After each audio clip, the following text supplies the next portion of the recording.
pour moi, voilà, ça a été quand même un choc d'apprendre ça ce matin, d'autant plus qu'hier, j'étais sur la place Saint-Pierre pour la messe de Pâques et puis la bénédiction Urbi et Orbi, où on l'a entendu avec sa voix fragile.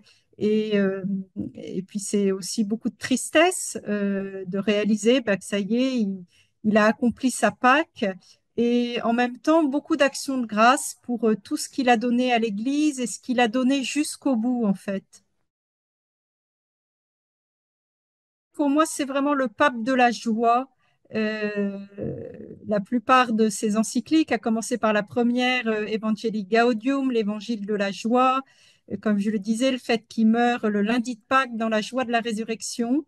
Et puis vraiment la phrase qui m'habite, c'est il a cheminé avec son peuple jusqu'au bout. Voilà, jusqu'à hier, il a donner du temps pour rencontrer le peuple qui était place Saint-Pierre. Et je mets cette image en parallèle avec sa première apparition quand il a été élu pape sur la loggia, la place Saint-Pierre, où d'emblée, il est rentré en lien avec le peuple qui était là. Il lui a demandé de prier pour lui.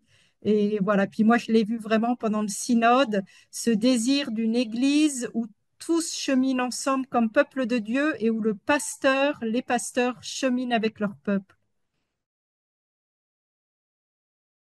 J'en ai beaucoup, mais je retiendrai en particulier les deux assemblées du synode et ces moments où bah, j'étais à sa table, hein, à la table du synode, et je dirais en particulier peut-être ce geste très fort qu'il a posé à la fin du synode quand on venait d'approuver, de voter le document final, où lui-même bah, a décidé aussi de l'approuver directement pour exprimer par là qu'il avait reconnu dans tout ce chemin bah, que l'esprit avait travaillé.